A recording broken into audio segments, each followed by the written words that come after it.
Welcome to the Heartbeat Podcast, your trusted source for the latest breakthroughs and insights in cardiology.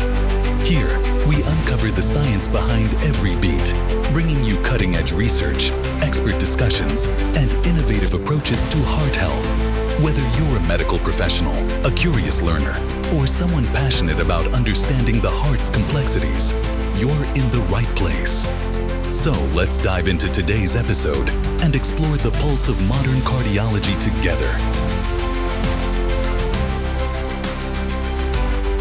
All right, let's dive into some really interesting new research today.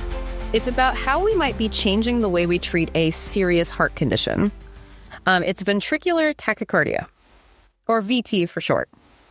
And this is specifically after someone's had a heart attack. We've got excerpts straight from the New England Journal of Medicine from a study called the VANISH-H2 trial. And let me tell you, this is a big stuff. You know what makes this study so interesting is that it kind of goes against what cardiologists have thought for a really long time. You know, that medication should be the first thing we try for VT. But this research is saying, maybe an early intervention with a procedure called catheter ablation might actually lead to much better outcomes. Okay, so let's back up for a sec and make sure our listener is with us here. We're talking about patients who have had a heart attack and now they have to deal with the VT, which basically means their heart rhythm goes crazy and starts beating way too fast. Yeah. And that puts them at a much higher risk for a lot of things, even death. Exactly. And so, like you said, the way we've always done it is to try to get those heartbeats under control with meds first, and only if the meds don't work. Then we think about doing catheter ablation. But the VANISH-H2 trial wanted to shake things up. So they said, well, what happens if we just go straight to the ablation? So how did this trial actually work? Well, it was a pretty big study done all over the world with over 400 patients. And all of them had these things called ICDs, which stands for implantable cardioverter defibrillators. Basically, they're there to keep an eye on the heart rhythm. And they can even deliver a shock to the heart if it needs it. So they took all these patients and split them randomly into two groups. One group got catheter ablation right away, and the other group started on medications. Then the researchers followed them for a long time, an average of over 4 years. Wow, that's a pretty long time. So did it work? Was this whole ablation first thing successful? Yeah, the results were pretty impressive. Starting with ablation led to a much lower risk of a whole bunch of bad things, like death, needing those ICD shocks, what we call electrical storms, which is basically when you get clusters of VT episodes, and even needing more procedures to treat the VT. Okay, so that all sounds really good, reducing all those negative outcomes. But can you give us an idea of how many VT episodes each group actually had? Sure.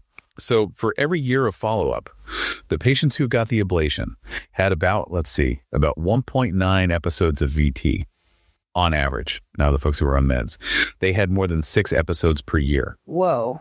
That's more than triple the number of episodes. It is, which you can imagine makes a huge difference in someone's life. Yeah, absolutely. So it sounds like the ablation group had things a lot easier, at least when it came to the VT episodes. But I got to ask, what about, death?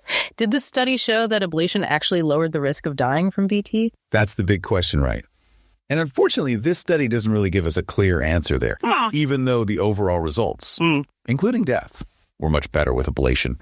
The number of deaths in each group wasn't that different statistically. So it's not a guaranteed lifesaver. Right. But it does seem to really cut down on those VT episodes and the need for ICD shocks. That would probably have a huge impact on how people feel day to day. Oh, without a doubt. Just imagine always being afraid your heart is going to go crazy or waiting for that next jolt from the ICD. Reducing those events could really change someone's life for the better. Okay, so we've seen that early ablation seems to have some real advantages, but we also have to be honest about the risks. We are talking about surgery here, and no surgery is completely risk-free. Absolutely. We should definitely talk about what the study found about the risks of both ablation and medication. So yeah, the ablation procedure is generally pretty safe, but there were a couple of patients, 2 to be exact, who died within a month of having the procedure. And there were some other complications too, like stroke, a tear in the heart, and some bleeding issues. But, we also got to remember that medications have risks too. So you're saying it's not like medications are a walk in the park? Not really. In fact, one of the patients in the medication group actually died from lung problems. And the researchers thought it was because of the antiarrhythmic drugs. Plus, a lot of other patients had side effects from the meds that were so bad that they either had to stop taking them completely or they had to change the dose. And we're talking about all sorts of problems with their gut, brain, thyroid, liver, you name it. Wow, so both ablation and medications have their downsides. It seems like the best choice really depends on the individual person, and they should talk it over with their doctor to figure out what's best for them. Exactly. And something else we have to think about. This study only looked at people who had VT after a heart attack, what doctors call ischemic cardiomyopathy. So we don't know for sure if these same results would apply to other kinds of cardiomyopathy, where the heart muscle is damaged for other reasons. So if someone has VT, but it wasn't caused by a heart attack, we can't just assume that ablation would be the right way to go. Nope. We need more research to figure that out. And like you said earlier, no study is perfect.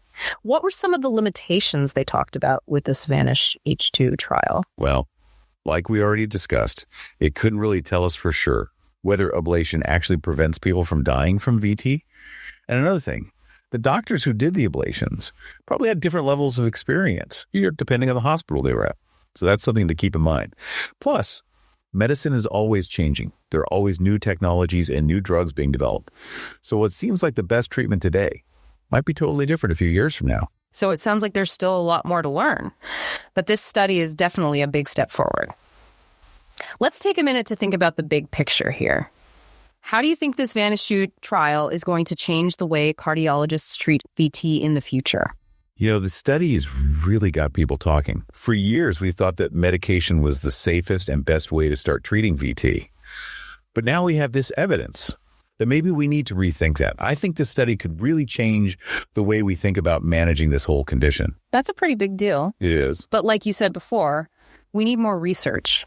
And we need to follow these patients for longer to see if these benefits really last. Right. What kind of research do we need to do next to build on what we've learned from this trial? Well, for starters, we need studies that follow patients for much longer, like 10 years or even more after the ablation, to see how well it works in the long run. And we need to see if this approach works for other types of cardiomyopathy too, not just the kind that happens after a heart attack. And of course, we always need to keep trying to make the ablation procedure itself better, safer, and more effective. That makes sense. And what about the patients? A lot of them have been living with this fear of VT for a long time, trying different medications, dealing with side effects, never knowing when their heart might act up again. How do you think this trial is going to affect them? I think this study gives people hope. For a long time, a lot of patients have felt like they were just stuck with VT, like they had no control over it. But now, this study shows that there might be a way to take charge, to be proactive, and choose a treatment that could really improve their quality of life. It's amazing to think that patients might have a real choice now, a chance to be more involved in their own treatment. But this isn't just about medical progress. It's also about the power of research and challenging the way we've always done things. Absolutely. The VANISH-2 trial is a perfect example of that. It shows how research can push the limits of what we thought was possible and lead to better care for patients. And this is just the beginning. Imagine what we could do if we could develop even more advanced technology, even better than ICDs, to catch those tiny heart rhythm problems before they even have a chance to cause any trouble. It's kind of like a pre-crime unit for heart arrhythmias. We could stop these dangerous episodes before they even start. Exactly. That's the kind of thing we should be aiming for. And with all the advances in medical technology these days, it might not be as far off as we think. Well, I think we've covered a lot of ground today. We talked about the VANISH-H2 trial and what makes it so important. We looked at the potential benefits and risks of doing ablation early for VT. And we even got a glimpse into the future of how we might manage heart rhythm problems. Yeah, it's been a really interesting discussion. And it just shows you how fast things are changing in medicine. What's groundbreaking today might be totally normal tomorrow. So to anyone listening out there, if you or someone you know has VT after a heart attack, this study gives you something new to think about. Definitely. Talk to your doctor, ask questions, and really be involved in making decisions about your healthcare. The VANISH-2 trial has opened up a whole new way of thinking about VT treatment, and it's a conversation worth having. Couldn't agree more. And as always, folks, stay curious, keep learning, and never stop exploring. That's what the deep dive is all about. Until next time. Thank you for tuning in to the Heartbeat Podcast, where we uncover the science behind every beat. If you enjoyed this episode, don't forget to subscribe to the podcast on your favorite platform to stay updated with our latest discussions and insights. We'd love to hear from you.